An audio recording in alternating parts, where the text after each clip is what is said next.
Dark enemies ये ऐसे type के एनिमे जो जिनके अंदर बहुत ज़्यादा क्वांटिटी में killing shelling murders tortures brutality dark content dark humour abuse child abuse sexual abuse और आरएबी और ऐसे बहुत सारी चीज़ इनके अंदर होती है जिन्हें देखने के बाद एक अच्छा खासा इंसान मेंटली डिस्टर्ब जरूर होगा। और इस चीज़ की वजह से बहुत सारे लोग इस डार्क एनिमे के जॉनर को अवॉइड करते हैं। बट कुछ इंसान होते हैं जैसे कि मेरी तरह जिन्हें ऐसी एनिमे अच्छी लगती है और वो बिना कोई झिझक के देख लेते। हाँ, बाद में जिंदगी के एंड लगते वो अलग बात है, बट उसमें एक किक है। तो आज के वीडियो में फिर से तुम्हें टॉप 7 डार्क एनिमीज के बारे में बताने वाला हूँ जिसे देखने के बाद तुम्हारे दिमाग और मेंटल हेल्थ की घोड़े लगना तो पक्का है। और ये सेकंड पार्ट है, मैंने इससे पहले भी एक टॉप 7 डार्क एनिमे के ऊपर एक वीडियो बनाई है। तो जिन्हें डार्क एनिमीज देखना पसंद है तो वो वीडियो तुम एक बार देख लेना इसके बाद। तो इंट्रो को साइड में रखते हैं और वीडियो को शुरू करते हैं। तो नंबर 7 पर मैंने 2 एनिमे रखे जिसमें फर्स्ट एनिमे है द किंगडम ऑफ रून। ये एक अभी पिछले साल अक्टूबर में आई थिंक आई थी, रिलीज हुई थी। एंड ये एक एक्शन डार्क मैजिक और रिवेंज टाइप एनिमे जिधर इस 12 एपिसोड के एनिमे के अंदर इतनी किलिंग शीलिंग है ना कि इतनी डार्क सीन है कि देखते वक्त दिमाग का फ्यूज उड़ जाएगा। मतलब आउट ऑफ 12 एपिसोड 7 या 8 एपिसोड में इतनी ब्रूटल वे में डेथ्स और किलिंग दिखाया है ना कि देखकर मजा आ जाएगा।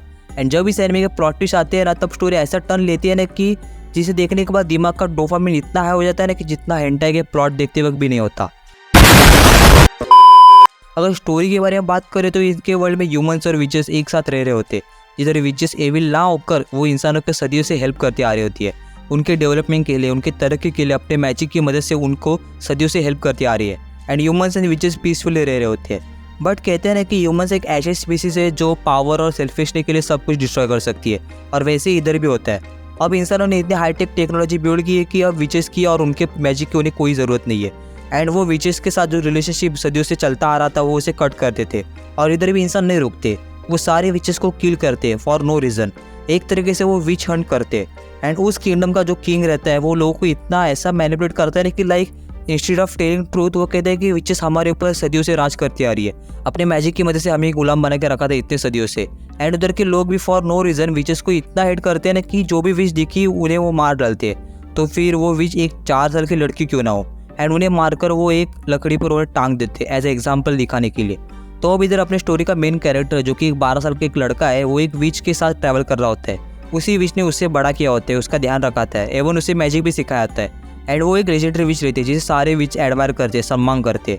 एंड अपना मेन कैरेक्टर उस विच से प्यार करता है। तो अपना मेन कैरेक्टर और वो विच किंगडम से भाग रहे होते इस विच हंट के चलते, पर उन्हें पकड़ लिया जाता है। एंड अब उन्हें सारी जनता के सामने उन दोनों को एग्जीक्यूट करने वाले होते हैं। बट डायरेक्ट एग्जीक्यूशन के बजाय उस किंगडम का किंग उस विच को सारी जनता के सामने बेइज्जत करता है। मतलब सबके सामने उसके कपड़े फाड़ दिए जाते हैं। एंड इवन सारे लोग भी उसे चीयर कर रहे होते हैं। एंड ये सब होने के बाद उस विच को इतने गोली से मारते हैं ना कि इवन उसके मरने के बाद भी गन फायर नहीं रुकती। एंड सारे लोग किंग को सपोर्ट कर रहे होते। एंड ये सब अपने 12 साल के मेन कैरेक्टर की आंखों के सामने हो रहा होता है। जिसे वो प्यार करता था उसको इतनी गलती में मरते देख वो अपने आप से एक प्रॉमिस करता है कि वो इस किंगडम को डिस्ट्रॉय जरूर करेगा। बट उसे एक आइसोलेशन ट्यूब में कैप्चर करके रखते हैं अगले 10 सालों तक। बट आफ्टर 10 ईयर्स वो ट्यूब से बाहर निकलता है। एंड उसके बाद क्या होगा वो तुम्हें तो पता ही है। मतलब मुझे इतना सेटिस्फेक्शन मिल रहा था ना तब देखते वक्त। एंड इसी रीज़न की वजह से तुम्हें इसमें बहुत सारे अनएक्सपेक्टेड प्लॉट ट्विस्ट एंड इतने सारे डार्क और ब्रूटल सीन देखोगे ना कि दिमाग खराब हो जाएगा। ये सेकंड एनिमे के बारे में बात करें तो वो है अनदर। एंड इसके बारे में मुझे बात करने की कुछ ज़रूरत नहीं है क्योंकि मैंने इसमें बहुत सारे वीडियो पर बात की है। पर फिर भी जिन्होंने नहीं देखी उन्हें बता दो कि एक horror thrill mystery type anime है जिधर स्टोरी एक सिटी के स्कूल के अराउंड घूमती है, जिधर उस स्कूल का क्लास 9C के ऊपर एक कर्स रहता है। एंड उस कर्स की वजह से हर साल जो भी स्टूडेंट उस क्लास में जाते हैं उनका नहीं तो उनके रिलेटिव्स की ब्रूटल वे में डेथ हो जाती है। अब इस कर्स के पीछे क्या राज है वो तुम इस एनिमे को देखोगे तब भी देखना। बट 12 एपिसोड का ये एनिमे तुम्हें एंड तक ऐसा सस्पेंस और ऐसा मिस्ट्री क्रिएट करेगी ना कि कुछ हॉरर देख रहे हो ऐसा वैसा फील जरूर आएगा।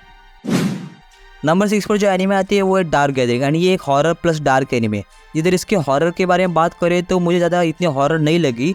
बट डार्क सीन्स के बारे में बात करें तो ये एनिमे के अंदर बहुत सारे क्रीपी डार्क सीन्स है। मतलब अगर स्टार्टिंग के 6-7 एपिसोड छोड़ दो तो स्टोरी की थीम डार्क होना चालू हो जाती है। मतलब इसके एक एपिसोड में दिखा है कि एक चाइल्ड गोस्ट अपनी स्टोरी बता रहा होता है। तो वो बताता है कि उसकी माम उसे भूख लगने पर डम्पलिंग्स खाने देती थी। पर बाद में से पता चलता है कि वो डम्पलिंग्स उसके फादर का इंटेस्टाइन्स और लीवर से बने हुए होते। एंड ये सिर्फ हाफ ट्रूथ है। बाकी की रिमेनिंग स्टोरी जब तुम देखोगे तब तुम सोचोगे कि व्हाट द फक भाई, मतलब इतना डार्क क्यों दिखा है। एंड मे भी सरप्राइज है कि जब ये एनिमे डार्क होना चालू हुई थी क्योंकि स्टार्टिंग में जब तुम 6-7 एपिसोड इसके देखोगे तब तुम्हें इसमें हॉरर या डार्कनेस कुछ नहीं दिखेगी। थोड़ी सी बचकाने जैसे लगेगी और हॉरर वाइब भी नहीं आएगी। बट इधर तुम स्टॉप मत करना क्योंकि इसके बाद स्टोरी जो डार्क थीम पकड़ती है कि देखते वक्त लिटरली मजा आ जाएगा। टोटल 25 एपिसोड है इसमें एंड इसका सीजन 2 जल्दी आने वाला है। अगर स्टोरी के बारे में बात करें तो इधर हमें 3 कैरेक्टर दिखा है। जिधर एक छोटी सी बच्ची जिसका नाम यायोई है, जो कि एक 5 साल की है, वो स्पिरिट्स और गोस्ट को देख सकती है। एंड ऐसे ही एक दिन एक कार एक्सीडेंट में उसके मॉम एंड डैड की डेथ हो जाती है। तो उसके डैड तो चले जाते हेवन, बट उसकी मॉम के स्पिरिट को एक बहुत स्ट्रॉन्ग एविल स्पिरिट अपने अंदर खींच लेती है। तो इंस्टेड ऑफ गोइंग हेवन और गोइंग फ्री, वो उस स्पिरिट के अंदर चली जाती है और ये सब अपने 5 साल की यायोई देख रही होती है। तो वो डिसाइड करती है कि उस स्पिरिट से लड़ने के लिए और अपने मॉम को फ्री करने के लिए वो एक एविल स्पिरिट की आर्मी क्रिएट करेगी। एंड ये क्रिएट करने के लिए वो बाकी की स्पिरिट्स को पकड़ कर उन्हें अपना गुलाम बनाकर एक आर्मी क्रिएट कर रही होती है। मतलब 5 साल की एक छोटी सी बच्ची स्पिरिट्स को कैद करके अपने इशारों पर नचाती है। एंड उसे हेल्प करते ये 2 कैरेक्टर, जिधर पहला है केइतारो और दूसरे इको। एंड ये लड़की सच में साइको है। तो अब ये तीनों अलग अलग हॉन्टेड प्लेस पर जाकर उधर के स्पिरिट को अपने वश में करते हैं, अपने कैद में करते हैं। सो वेल, एनिमे की स्टोरी एपिसोड के साथ बहुत क्रीपी और डार्क होती है। सिर्फ मेरा यही ओपिनियन था कि इसकी एनिमेशन थोड़ी ज़्यादा कलरफुल और क्यूट वाली वाइब देती है। तो अगर एनिमेशन थोड़ी डार्क और ओल्ड स्टाइल में होती तो ये एनिमे और ज़्यादा हॉरर लगती एंड और ज़्यादा क्रीपी बनती। तो नंबर 5 एनिमे की बात करें तो वो है हिगुराशी वेन दे क्राई। एंड ये one of the best horror, mystery और क्रीपी एनिमे। मतलब इसके थीम और कैरेक्टर को देखकर अगर तुम्हें लग रहा हो कि ये क्यूट वाली एनिमे है तो ना, इन चेहरों के पीछे एक ऐसा डेविल और एक ऐसा डिमन छुपा है कि जब वो बाहर आता है ना तब देखने को भी नहीं होता। एंड ये एनिमे तुम्हें कभी भी एक प्रॉपर आंसर नहीं देगी, एक पजल की तरह स्टोरी रिप्रेजेंट करेगी और बोलेगी करो सॉल्व। एंड इसमें इतने डार्क सीन और इतने क्रीपी सीन है कि देखते वक्त ये वाली फीलिंग जरूर आएगी। अगर डार्क सीन के बारे में बात करें तो एक 2 फ्रेंड्स खाना बना रहे थे एंड एक फ्रेंड अचानक से गरम पैन से दूसरे फ्रेंड पर अटैक करती है और ऐसा मारती है कि उसका ब्रेन बाहर निकल आता है। इधर दूसरा लड़का एक लड़की का ब्रेन खाने की कोशिश करता है। वेल, इतने डार्क सीन्स है कि उल्टिया पे उल्टिया जरूर आएगी। मैंने इसका सिर्फ सीजन 1 देखा है और अभी भी और बाकी है सीजन, बट जब पूरा देखूंगा तब एक प्रॉपर वीडियो बना दूंगा। अगर स्टोरी के बारे में बात करें तो एक हिनामिजावा नाम का एक विलेज होता है। उधर एक दिन केइची नाम का स्टूडेंट ट्रांसफ़र होता है। तो एक न्यू प्लेस पर रहने का आने के बाद वो अपनी लाइफ एडजस्ट कर रहा होता है। इधर एक पीसफुल और ब्यूटीफुल विलेज जो कि नेचर से बहुत कनेक्टेड है, उसमें वो अपनी पीसफुल लाइफ एडजस्ट कर ही रहा होता है। एंड उधर के स्कूल में सिर्फ टोटल 20 स्टूडेंट्स होते हैं। तो इंस्टेड ऑफ सेपरेट क्लासरूम सारे स्टूडेंट एक ही क्लासरूम में पढ़ते, सेल्फ स्टडी करते और अगर कोई प्रॉब्लम हो तो वो टीचर से पूछते।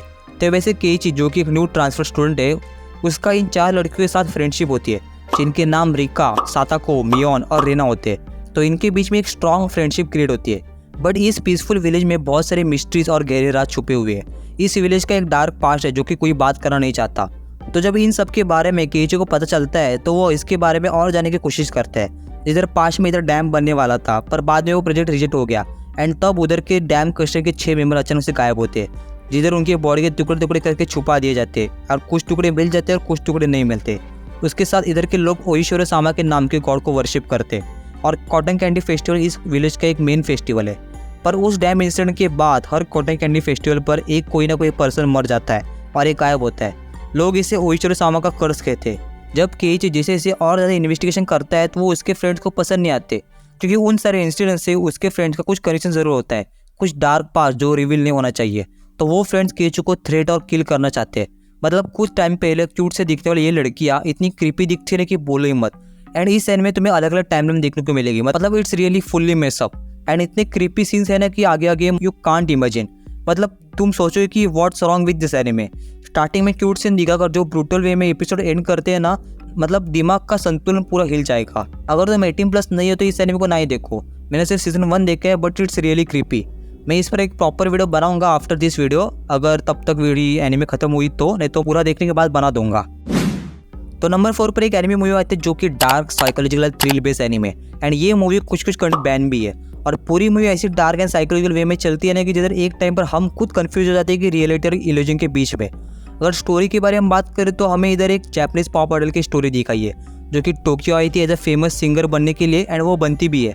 वो और उसके 2 फ्रेंड ऐसे इन तीनों का एक ग्रुप रहता है जो कि अलग अलग सॉन्ग्स को परफॉर्म करते हैं एंड पूरा जापान इनके सॉन्ग्स पर फिदा होता है। बट एक दिन अपने फीमेल कैरेक्टर को फिल्म इंडस्ट्री में काम करने की अपॉर्चुनिटी आती है एंड वो डिसाइड करती है कि वो अपना पॉप आइडल का करियर ड्रॉप करेगी एंड फिल्म इंडस्ट्री में जाएगी as a new start, as a new journey पर।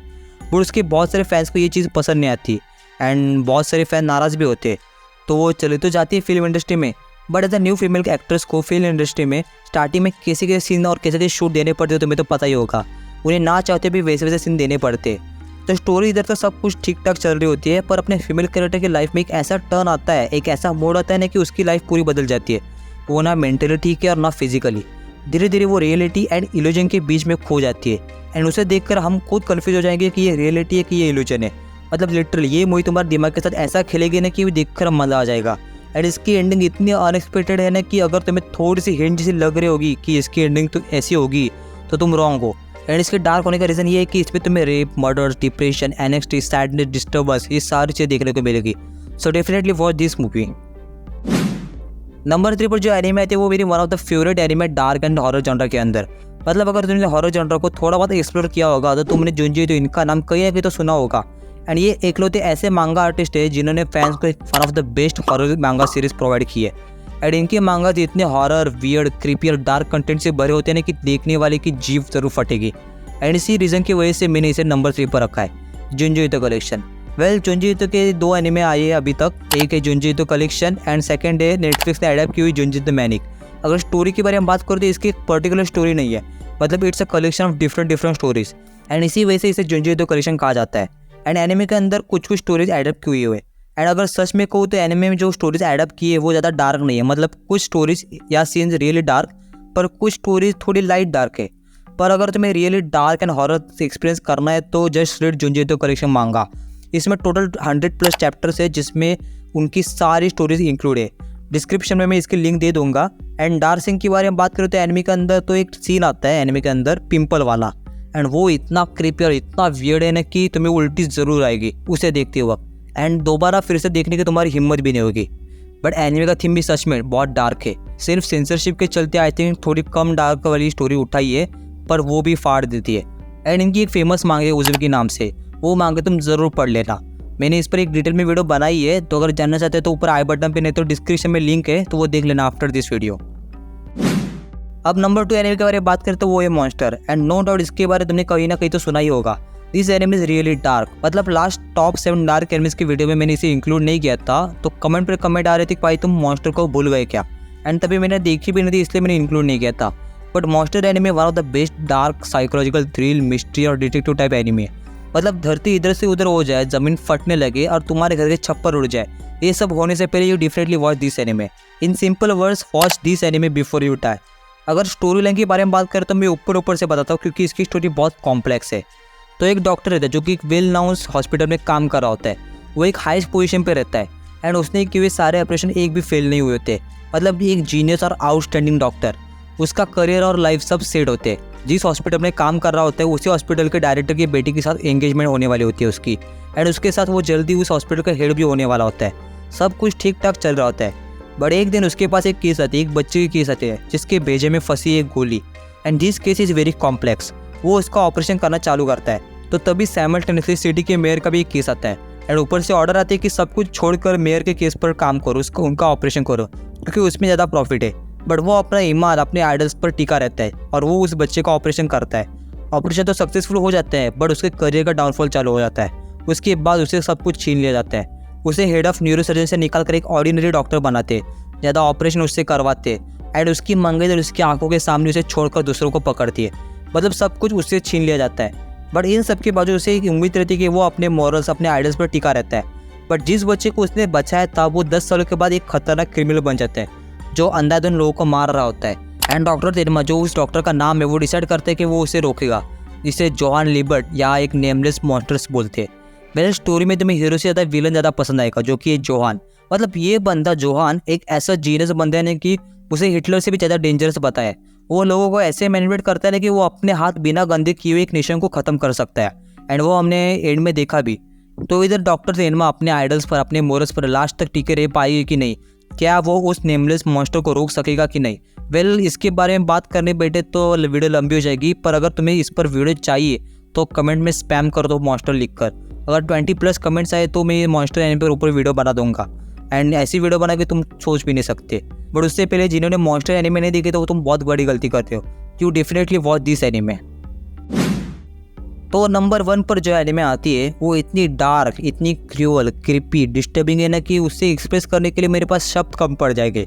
इसमें तुम्हें सारी चीज़ें देखने को मिलेंगी, फ्रॉम REP से ये चीज़ तक। एंड ये एनिमे सारी दुनिया में बैन है, मतलब एक भी कंट्री में ऐसे नहीं दिखी जिधर ये एनिमे चल रही है, ये सारी दुनिया में बैन है। इवन जापान वालों ने भी अपने कंट्री में इसे बैन किया है इसके डार्क एंड क्रिपी स्टोरी की वजह से।